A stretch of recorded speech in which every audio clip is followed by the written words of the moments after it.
Can you tell the people, how does a young man like yourself, working in his father's warehouse, that then grows up to graduate magna cum laude from Rutgers, then goes on to become the leading Asian menswear designer in America, get the idea to do the things that you have accomplished? Could you talk to us about that, please?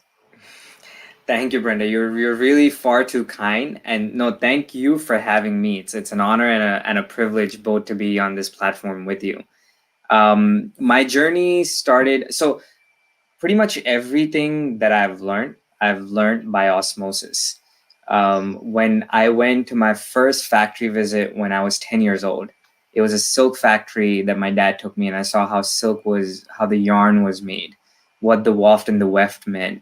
And when I used to go to the office with my dad, he would never let me just sit idle. My very first assignment, I remember, was to learn how to just roll fabric. Until you didn't get that right, you don't move on to anything else. You just roll the fabric and learn from the ground up. And back when I was in India, I wasn't a very good student. I was below average. It was like C or lower. But when I moved to the US, like something just clicked, and I went from that to straight A's. Like there are only two classes in college that I had a B plus in, but everything else was an A. Um, and I went to college knowing full well that I was going to join my family business. So I didn't have a reason to go there or a reason to go there and excel. Like I could have easily just gone there and partied my way because I knew I had this business waiting for me to take over. But I genuinely went there to learn, and I'm glad I did because there's so much of it that I now use in my businesses to help me grow.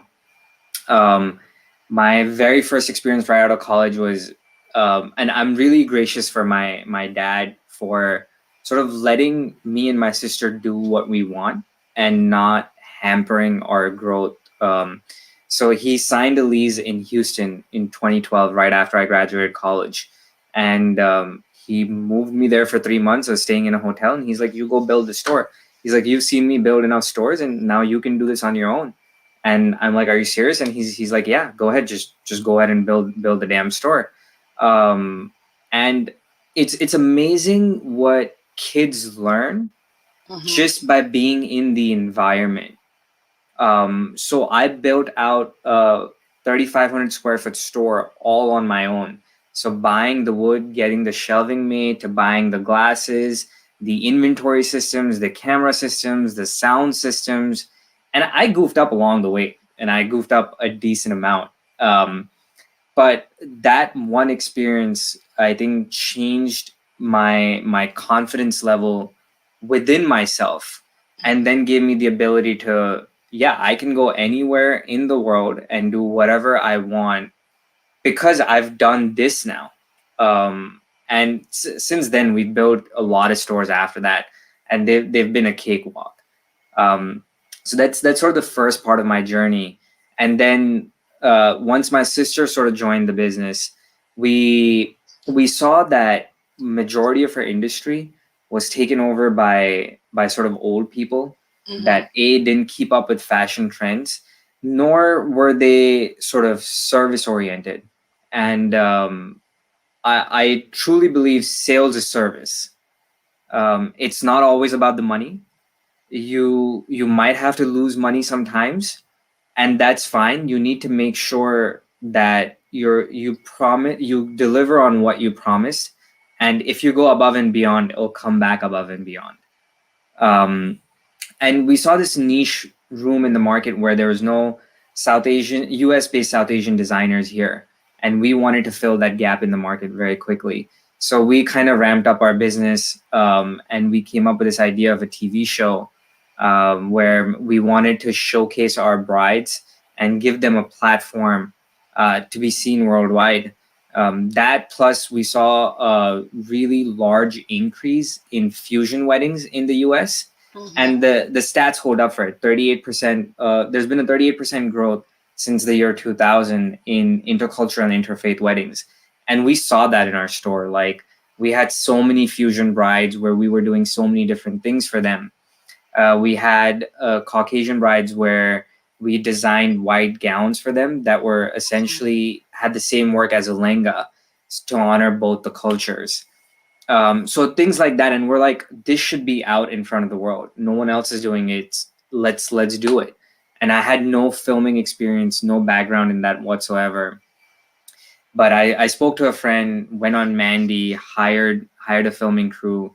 They came in, we shot the pilot. I thought I was gonna be famous overnight, right? Like, here, look at Don't we me. all? That definitely did not happen. But it was a good start. It was definitely a good start, and it gave us some confidence where we were like, okay, let's continue this.